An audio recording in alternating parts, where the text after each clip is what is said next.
Hello and welcome to the Film Pulse Podcast. This is episode number 337. My name's Adam Patterson. With me today we got Kevin Rakestraw. Hey, Kevin. Hey. This week on the show we'll be talking about It Chapter 2. We'll also be talking about someone we're watching on the watch list, going over this week's new releases in theaters, VOD, and Blu-ray. Thank you so much for joining us today. Remember to please consider reviewing us on iTunes if you get a chance. That would be amazing. Just a couple bits of housekeeping. No Ryan watches a movie this week. Kevin, you were at the beach. How was your beach vacation?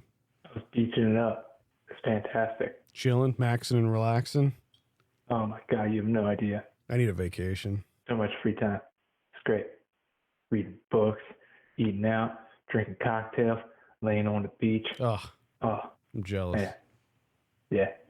Next week, we are not sure if there's going to be a show or not. I will be traveling next week, and I'm going to try to fit in time to... Well, hey, there's your vacation.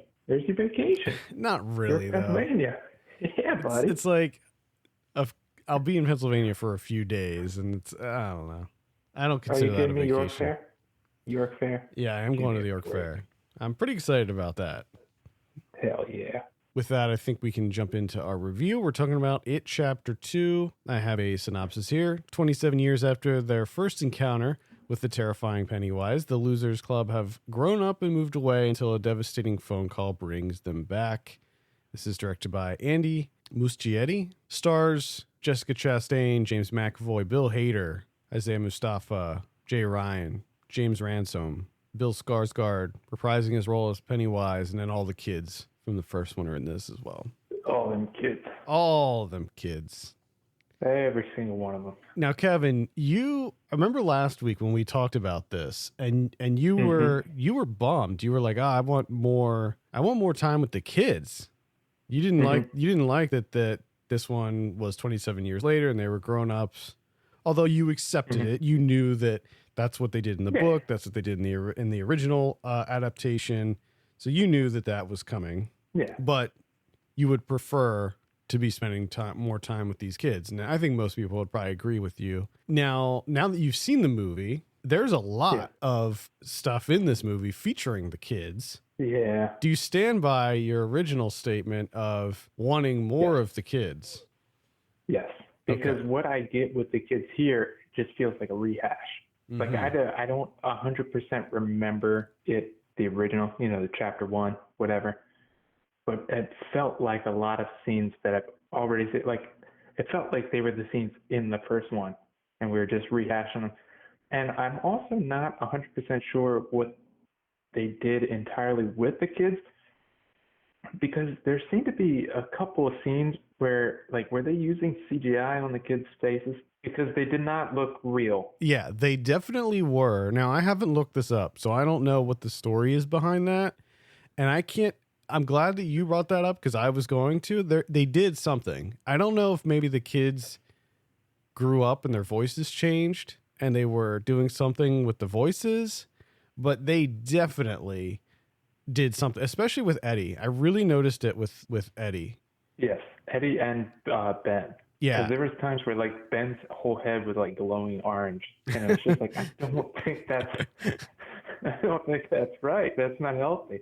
I don't know what they did. They did something, but there was definitely some CG work happening with these kids. It was really jarring. Yes, which points to it kind of took me out. I was excited to have the kids back, and then I'm like, what the facsimiles? This is weird. This is very bizarre. It looks so unnatural. I wanted to spend more time with the kids, but it was kind of like the universe saying, "Hey, you asked for it, asshole." Yeah, that's why that was my first question. As soon as I came out of the movie, I'm like, oh man, Kevin really wanted. It seems like a lot of people wanted more time with these kids, and it seems like the filmmakers knew that people wanted more time with these kids, so they found ways to include the kids as much as the adult versions in this. There's so much of it is there's so many flashbacks. And then also one thing that they did was during the individual scare scenes, when each character has their own little frightening moment, their solo moment, they revert back to children. So you don't see the adult version being scared. You see the child version being scared. And at first I was like, the first time it happened, I was like, is this a flashback? And I was like, if so, it doesn't make sense, because they were talking about, because it happened, if I'm remembering the timeline correctly, it happened right after they said there was more that happened after the event. Yeah.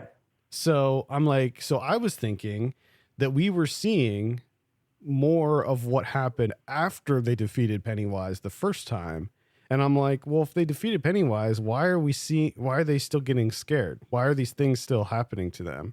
And then later I realized, like, oh no, I think that's the adult version that's seeing these things, and they just like swapped them out for the kid because they're being brought back to that time in their life or whatever. And I just didn't think that really worked. I think it would have been better to just have them be the adult version. No, and that's the other problem with the splitting timeline here. Like in this movie, like none of it worked for me. It felt weird, and it was just a mess. It was just a downright mess. I 100% agree with you on this. And I don't know why, like looking at the original movie, the TV movie, I think that they handled it a lot better. Like there were two very distinct halves to the story, and the second half, when they're adults 27 years later, they just focus on the adults and their situation. And yes, I think that there's at least one moment in the TV version. It's been a long time since I've seen it, but I think that there was like at least one point when they show them as kids. Maybe it was like that scene at the end when they look into the glass, you know, that really kind of cheesy moment there at the end. Oh yeah. But for the most part, they stuck with the adult versions. And I think that they would have, I think by shoehorning in the children in this one, it just caused things to become even messier. Like the jumping back and forth, and like all of a sudden they're reverting to their childhood forms and all of this stuff. And I just think that it ended up bloating the runtime to a ridiculous degree. I mean, we're talking 2 hours and 49 minutes here, according to IMDb. And it just, they could have streamlined the whole thing. Like, I'm sorry. Like like I said, I wanted more of the kids too, but they didn't do it quite right here. I mean, I would say, I think if they stripped out the kids, it probably would have worked better. Well, there's a lot that they could have stripped out. But going back to like the splitting up the timeline thing, not only is it a mess, but it just messes up the whole rhythm of the movie. Like this movie never seems, and you're talking, like you said, 2 hours, 49 minutes. This movie never seems to get into a rhythm. It's just constantly stopping and starting and stopping and starting. Like it felt like there's like 40 editors to this thing. And it's just a clip show. Yeah, it's really disappointing because I think that all the casting was great for the adults. I think all the performances were great. I liked a lot of the individual scenes, like when they first all met up at the Chinese restaurant. There were a lot of moments in this that I quite enjoyed, but it, when combining it with everything else as like a whole package, I think that it just, like you said, and like a lot of people are saying on Twitter and stuff, it's a very messy film. Yeah. And I mean, you have like a large part of the opening to this film just feels completely off. I mean, you have the very violent gay bashing, which I don't understand the point of that existing. And then like everything with Jessica Chastain and her husband just felt kind of forced. And just the way that it played out. Yeah. It felt like a parody. It did. Like the opening sequence with Xavier Dolan, by the way. Yeah. That was a surprise when he popped up. that scene, it felt unnecessary. Like, I understand that they needed something to indicate that Pennywise was back, and something that would indicate to Mike that Pennywise is back. Yeah. But at the same time, and again, a lot of this comes down to me never having read the book. So, like, a lot of these things are perhaps a surprise to me. I don't know how well they stuck to the book. But in that, I'm kind of thinking of, like, Pennywise as a character. Is like, did he go after adults? I don't really remember that. Yeah, I don't being a thing in the first movie. I mean, I know that he goes after them as adults, I'm pretty sure. Yeah, but that's just mostly because they come back to fight him. Yeah, so he really has no choice. Yeah. I mean, as far as I knew, even according to the lore of the new movie, he only goes after children. Yeah. Now, and I was thinking about this during that scene, specifically like when he was in the water, and I'm thinking, like, didn't he just go after kids? And then I thought, oh, maybe it's the fear. Maybe it was the fear that brought him to Xavier Dolan, and that's why he got caught. But which is insane to think that no one in Derry, Maine, that's an adult has fear. Unbelievable. It's just even with kids disappearing all the time, they're just like, whatever. Yeah, it is what it is. Go about our day. The whole town of tough guys, bunch of tough guys in that town. It's just a bunch of fucking stoic people, individuals, not giving two shits. And regarding Jessica Chastain's character and the thing with her husband at the beginning, I don't know if that was in the book or the original movie. I can't recall. I don't remember seeing that in the original movie, but there were a lot of things because I remember when Chapter 1 came out, I rewatched the original movie after I saw the Chapter 1, and there was like a lot of stuff in that I was like, oh wow, that was in the original movie, and I just totally forgot. Even if it was, if it's in the book too, just the way that it's done here just feels very, amateurish. Yeah, like, a lot of the stuff was really heavy-handed. A good portion of the end is just super fucking corny. Oh, like, yeah. Oh my god. Big time. Lord have mercy. Yeah. And you think I hate voiceover? Let me tell you, I hate voiceover when it comes from like 14 different characters it alternating. Yeah, it got really, really cheesy at the end, and then I felt my eyes rolling at times. I mean, I'm sure it's all just subjective, and a lot of the moments maybe weren't as cheesy for some people. Like there were a few moments towards the beginning, like after they all got back together 27 years later, and you saw that like camaraderie between them that felt very real, and that felt really good. Just going back to the Chinese scene, and there were a couple other scenes when they were all together, like when they first went into the house and stuff, where I'm just like, yeah, these people feel like old friends getting back together, and all that to me felt really good. Mm-hmm.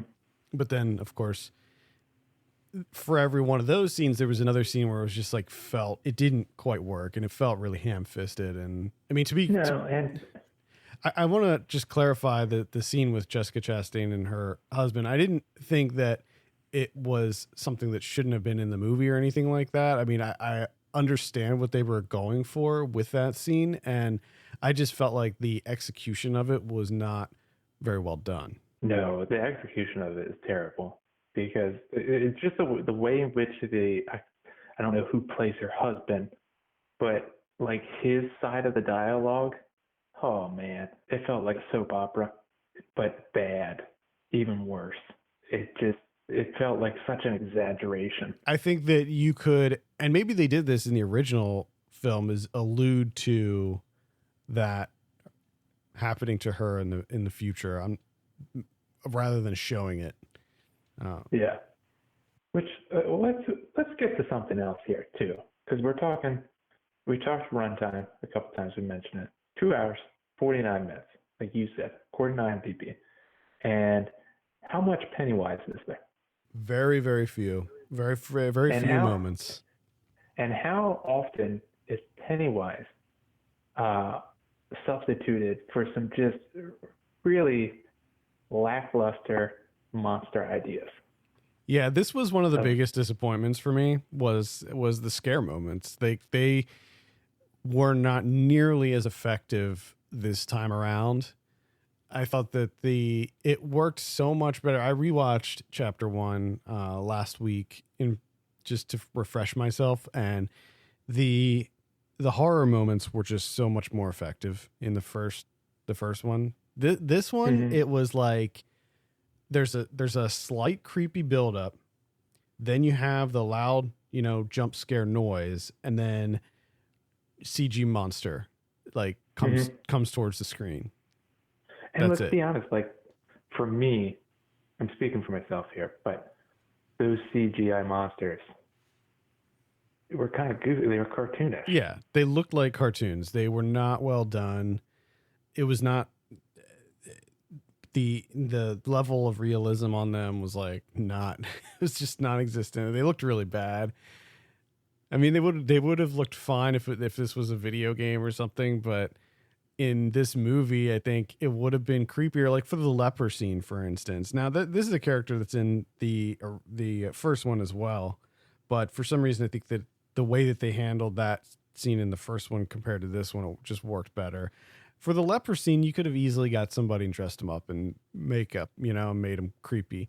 If you wanted to do some like CG accents to like make his nose look like it's gone in real life or something, then you could accent the costume with CG, to accentuate certain things, but it just doesn't that didn't work. And one of the biggest bummers was the scene involving Jessica Chastain and the old lady. That was a scene, I believe, that was released online. You could see the clip of that, and seeing the full sequence, I found that to be one of the creepier scenes in the movie. But the end of it is ruined after she turns into the monster, and you're just like, come on. Like I think I jumped maybe one time during this movie at a jump scare, but nothing really made me feel uneasy. Yeah. I think the creepiest moment, the scariest moment for me was the scene with Pennywise under the bleachers. Like that scene I thought was the best. That was the most atmospheric, the way that they used the lighting. The rest of them just did not stick the landing. And that was the one thing that made it feel like Pennywise. Yeah. That's where he was like recognizable, like, oh yeah, that is definitely Pennywise. To be clear, most of the scenes with Pennywise I thought were really well done. The other one being the scene when he's like wiping the makeup. I guess it's like human flesh, skin color, and he's like wiping that off his face.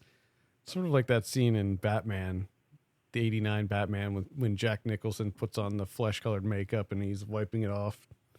That scene I thought was really effective as well. And then you have that, and then you have these other scenes that are just like, eh. Yeah. I mean, there's just a whole lot that just doesn't work. Everything with Bowers, that whole like subplot thing, just I don't know why. Like why is that there? I don't care. Yeah, I don't think that was in the original movie. Now I don't know if that was in the book or not. The whole Bowers thing, I'm not sure. Yeah, that was pointless. That was a waste of time. It was a distraction. Right. Like I think that it did lead to one of my favorite scenes when he attacked James Ransone as Eddie, and the scene when he knifes him in the face and all of that, and where that leads. But again, like you said, why was it even necessary? You know, like we thought that character was done for, in the first one. So it's like, why would you need to bring him back? It's not like you needed to explain what happened to him. You know what I Yeah. mean? Like they could have left that person dead. Like, and not only that, but they bring back other people who died in the first one, and you're just like, all right. Yeah, it's just it's a whole fight. Like, really, with sitting here and talking about, because when I came out of the movie, I was underwhelmed. I didn't necessarily enjoy myself too much, but I wasn't like aggressively against it per se until now when I'm talking about it with you, because I'm literally trying to come up with things that I enjoyed about this movie. And I think there's one thing, and that is when Pennywise does that where his head splits open with Bill Hader. Yeah. Like when they're down in the thing, when his head splits open and you see all the teeth up through, and then you see the lights behind his head and everything. Like, that looked great. Yeah. And that was impressive. But outside of that, and then everything with the folklore of them having to do this ritual, and I didn't care. I just didn't care. Yeah, I thought the whole ritual thing was, again, it was like, it didn't even go anywhere. Like, it was just, if so much of it felt extraneous and just pointless. Now, there were a number of things I did like. I mentioned the casting, but specifically, I really enjoyed the Bill Hader, James Ransone, like that dynamic that they had. Yes. I thought that was good. Those two were the strongest characters, and I thought Bill Hader really killed it. I mean, I would just, anytime he was on screen, I was enjoying what I was watching. Yes, I would agree with you. Him and James Ransone, when those two were on the screen, I was happy. So it was really, for me, the two of them are what really did a lot to save this movie. I came out of it. I have a lot of complaints with it, obviously, but I came out of it feeling like, yes, I'm underwhelmed, but still, I was like, it was fine. There was enough here for me to enjoy it, at least on some level. Yeah. But overall, like, can I see myself watching this again? Probably not for a really long time. When they remake it in 15 years. Yeah. Yeah. The old reboot. Yeah, maybe. Any other things to add about It Chapter 2? No. All right. There you have it. Let's give this a score. I'm sitting at like a 5.5 or 6 on this one. Somewhere around there. Ooh. Okay. I'm much lower. I'm at like a 3. Oof. 2.5. Oh boy. Yeah. Ugh. This fucking thing. That is It Chapter 2. It's in theaters right now. Let's move on. Talk about someone watching on the watch list here. I got not a whole lot this week. Okay. I've just been playing a lot of video games and stuff. Nice. I posted 3 video reviews for games in the last week. Whatever. So yeah. So check those out. You can visit our YouTube channel, Film Pulse Vids, or just go to the site and you'll see them listed under reviews. I did Man of Medan. I did Blair Witch, which I mentioned last week, I believe. And I did Telling Lies, which is it's from the creator of Her Story, which was a really interesting sort of interactive experience. This game is sort of the same concept, but it like expands upon it a whole lot. There's a lot of good talent in this. The dude, I can't remember his name. It's like something. It's like dude from Upgrade, Logan Marshall Green. I can't. It's Logan Marshall something. I think. The guy that looks like Tom Hardy. Yeah. Yep. He's in it. A bunch of other solid actors are in it. So check those out. I did see Godzilla King of the Monsters. Oh yeah. Which came out earlier this year. What a disappointment this was. Wow. I heard kind of not great things about it, but I'm like, it's a Godzilla movie. You know, all I'm going in for is giant monster fights, you know? And I was excited by the fact that there were so many monsters in this. Like, they weren't like, oh, we're going to add one. we're going to add Mothra or something. No, they added like tons of them, tons of monsters in this. Yes.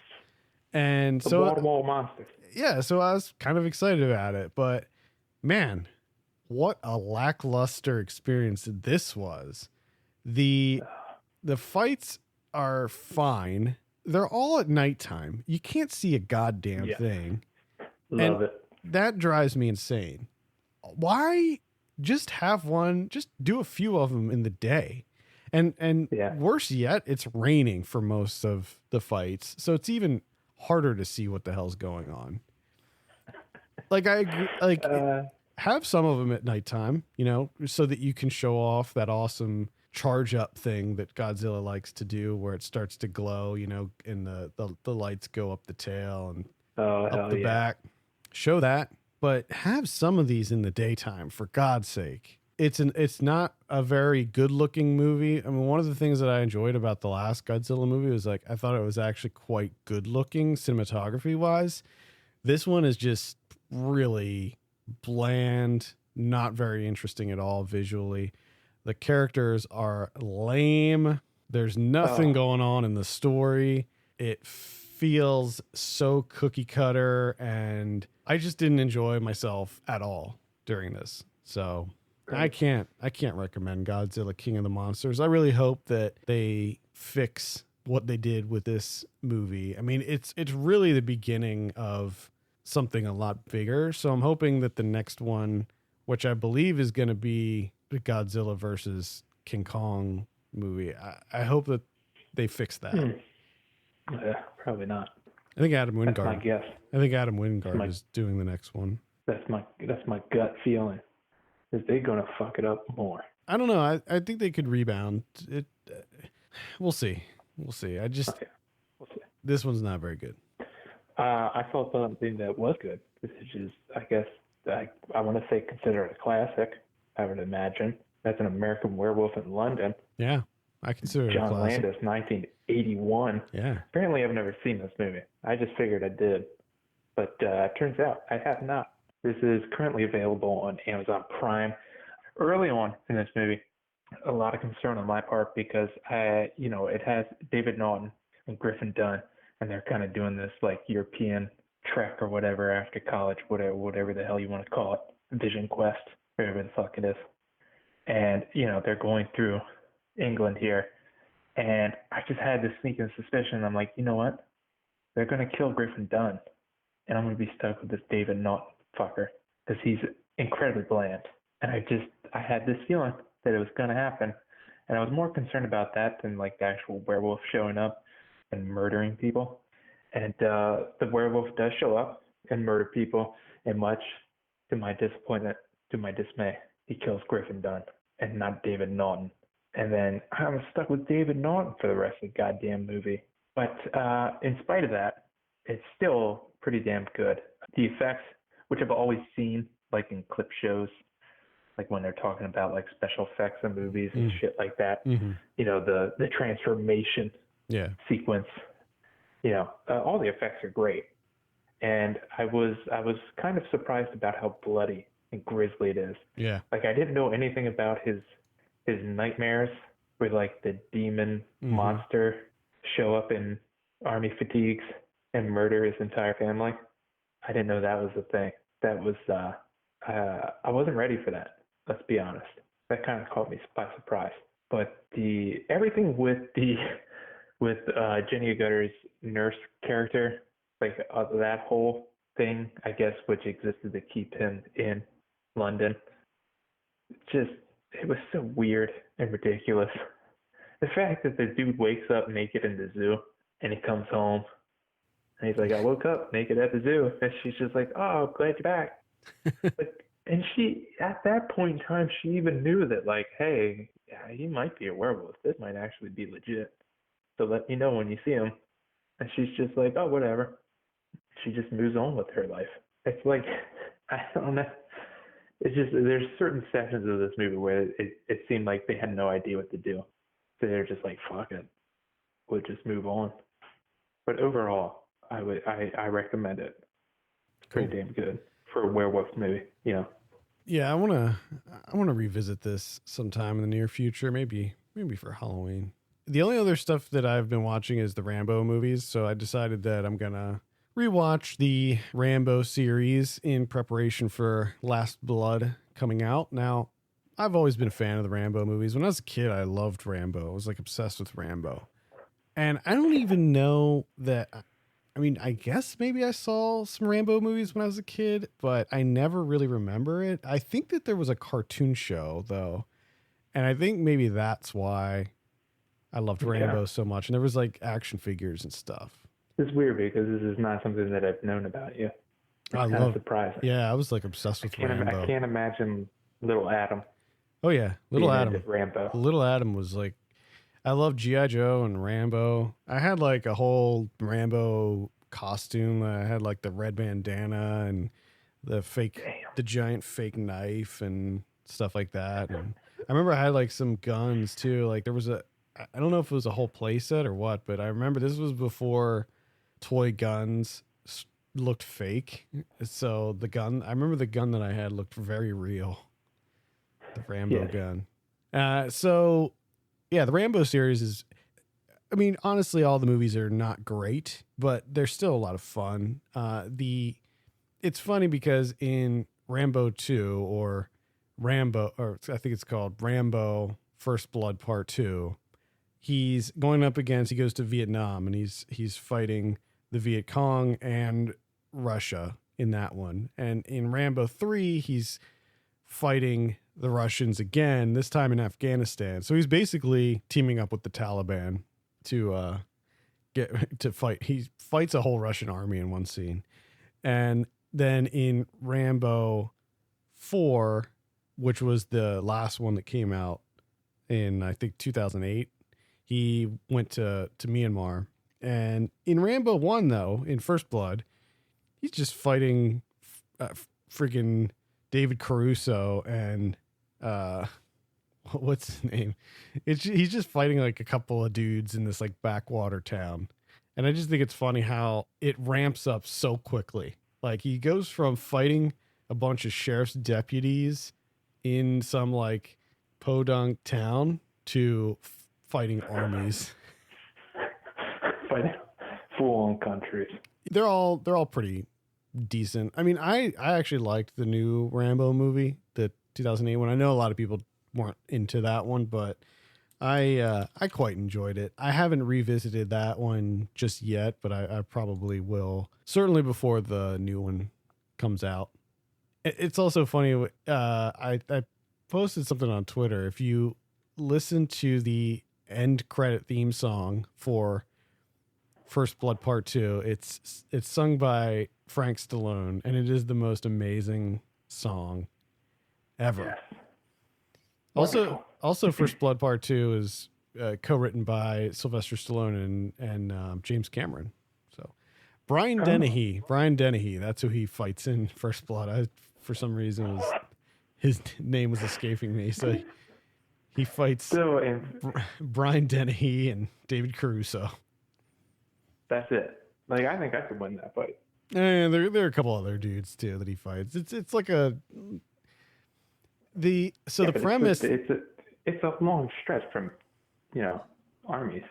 Yeah, it's like you see when you think of Rambo, you think of him going like in the jungle and fighting Russians or Viet Cong or whatever, like fighting these paramilitary groups. But you got to remember, in First Blood, he's in America. Like he's just fighting a bunch of cops, like crooked cops. Damn. And he's not even really fighting them. For the most part, they're trying to kill him and he's trying to get away. Gotcha. Revisiting them like years after their release, it's always kind of interesting to come back to this series, especially like Rambo 3 when he's essentially teaming up with the Taliban. Yeah, that's weird too, to go from kind of like an anti-cop origin to like pro-military. It's not so much anti-cop in the first one. It's more like he comes home from Vietnam and like all of his squad mates are dead. And he doesn't have anywhere to go. And like when he goes into this town, they treat him like shit because he's a soldier. So oh, yeah, that's right. It's kind of that's where that whole BS thing got started. That, Vietnam vets were treated like shit when they came back. Yeah. It mostly started with Rambo. So that plays very heavily into the first one and the second one too. There's a lot of that going on in First Blood Part 2 as well. Even though in that one pretty much entirely takes place in Vietnam or Thailand. Okay, gotcha. Either way, it's kind of fun revisiting these. There are new 4K Blu-rays that were released for all of them, so you can check them out.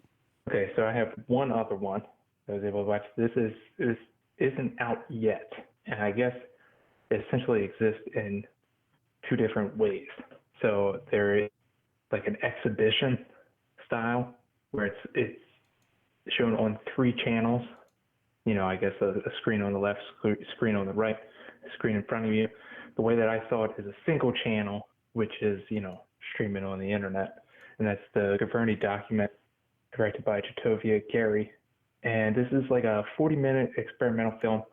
It kind of cuts between her doing on-street interviews with Black women in Harlem, just asking them very simple question to everyone she comes across, which is just, do you feel safe in the world?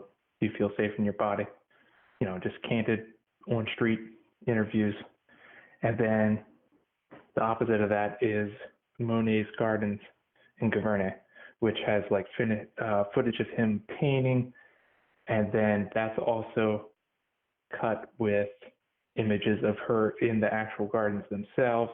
It's cut with images of Diamond Reynolds' filming of her boyfriend Philando Castile's murder, and it's really dynamic cutting and editing, creating very interesting juxtapositions, especially with like the footage of the black and white footage of like Monet just painting in his gardens without a fucking care in the world. He can just stand out there and paint all day and he doesn't have to worry about anything, and the cut between that and with her as an artist where she has to ask a very simple question, which is, do you feel safe?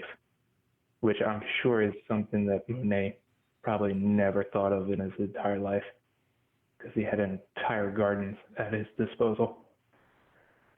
But if you get a chance, whether it's in the 3-channel or the single channel, whatever one it is, I would definitely recommend it. And I'm really interested to actually see the 3-channel presentation of it, because you can kind of get an idea watching the single channel of like what might be on the 3 separate screens at one time.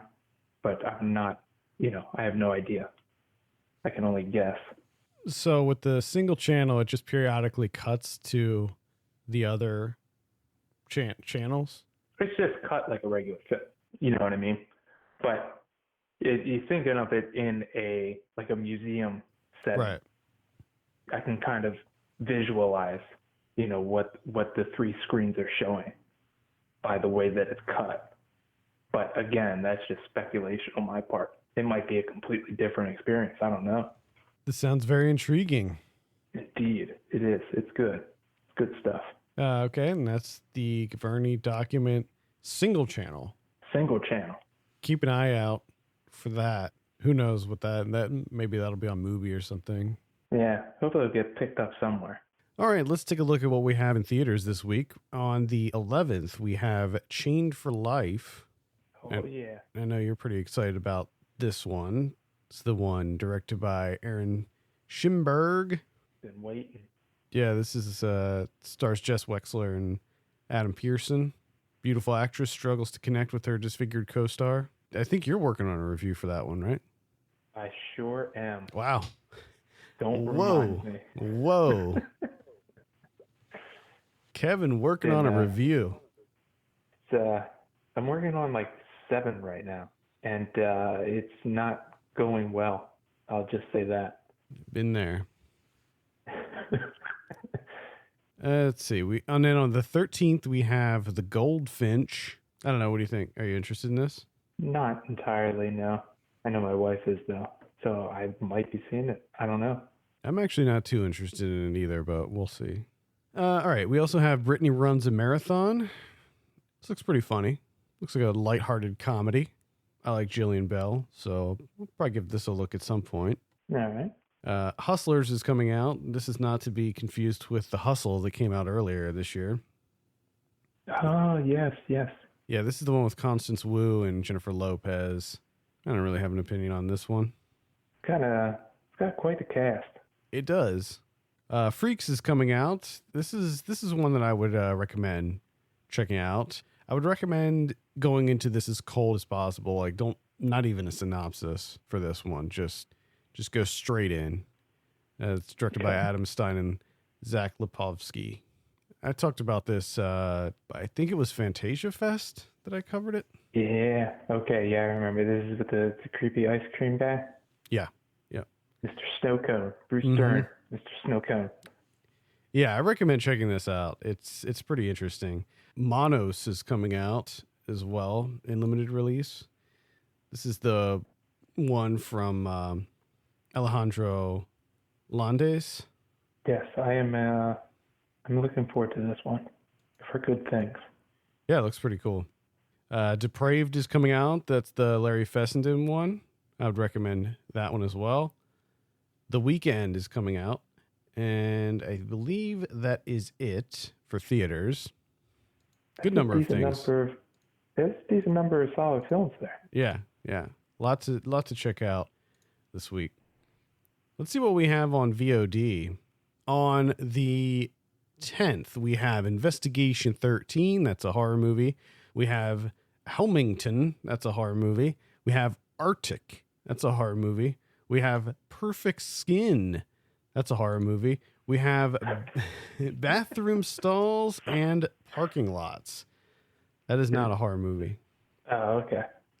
Now, you got a lot of horror movies, and then Bathroom Stalls and Parking Lots. That I think might be a comedy. Wow.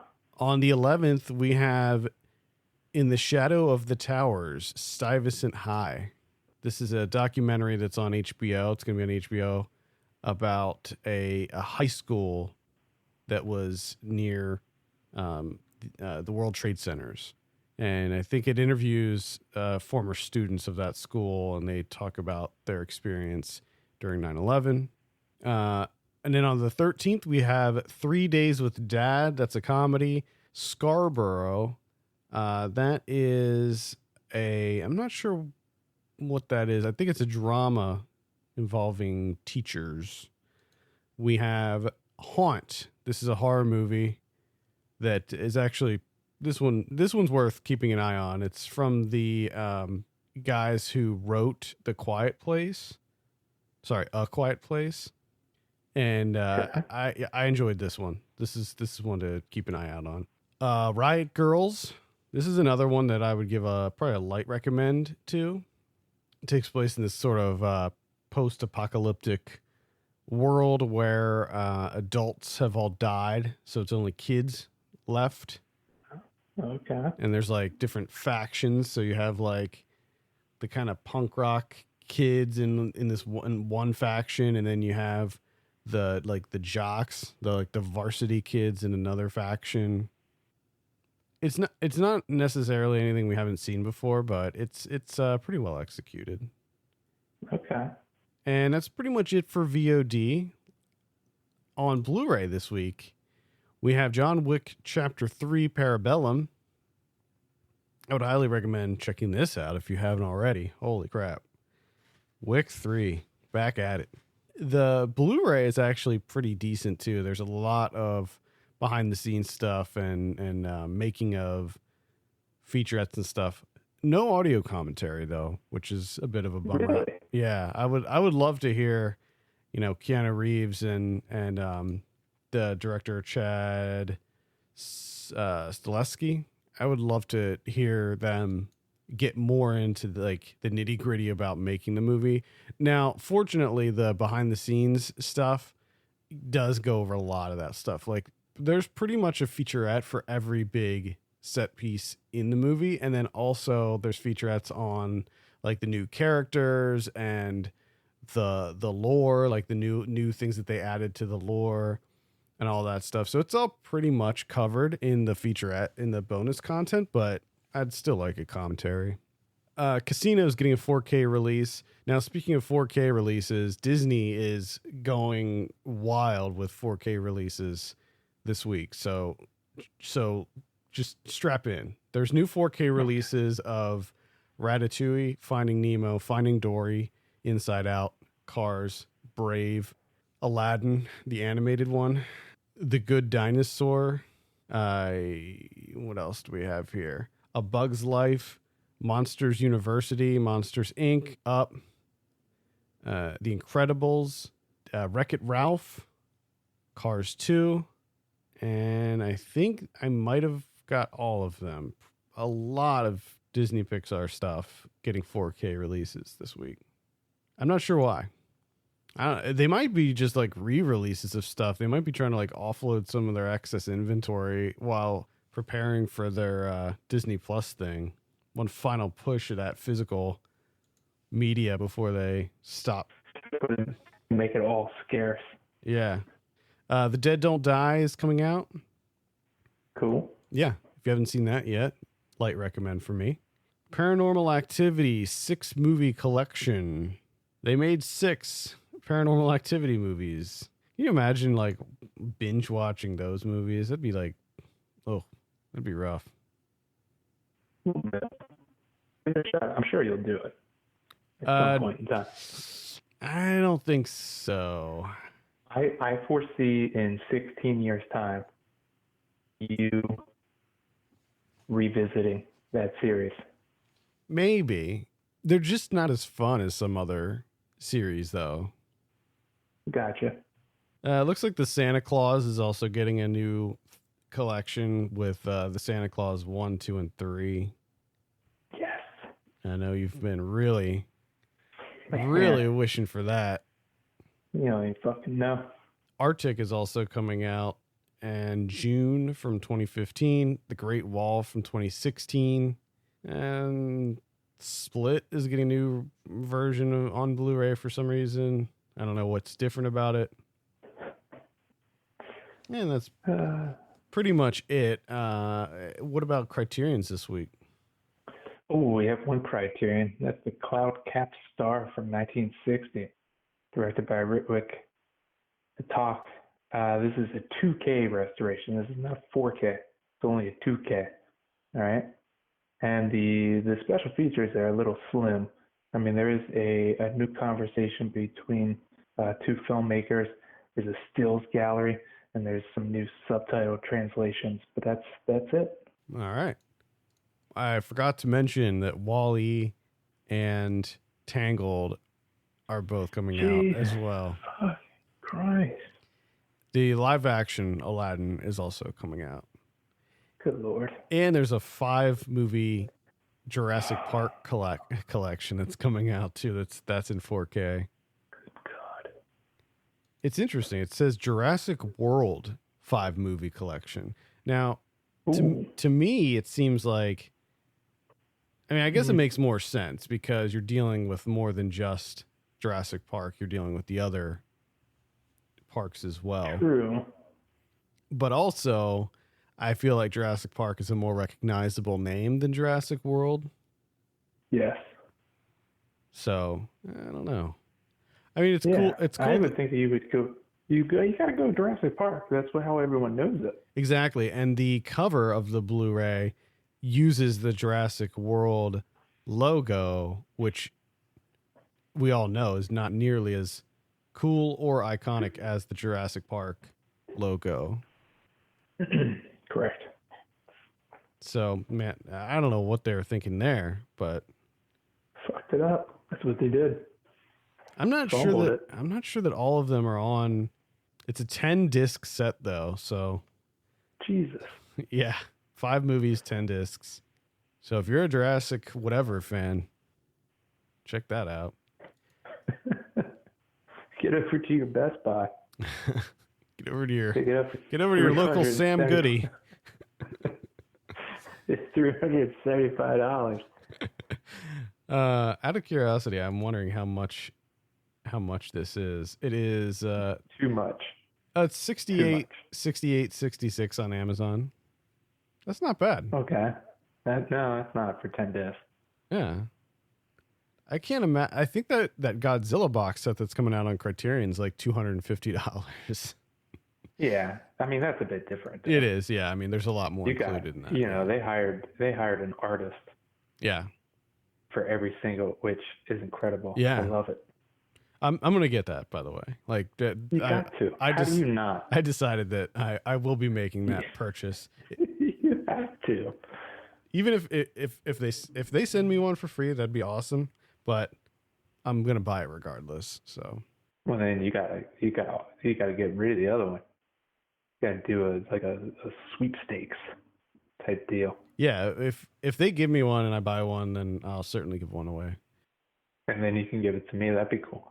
You can enter the contest. I will win the sweepstakes immediately. I can't imagine how pissed everybody would be. All right. I think that's going to do it for this week. Thank you so much for listening. You can send us your feedback and questions to podcast@filmpulse.net. You can follow us on Twitter @filmpulsenet and @filmpulsekevin. And then if you have a minute, please consider reviewing us on your podcast platform of choice. That is extremely helpful. For Kevin Rakeshaw, my name is Adam Patterson. We'll see you next week.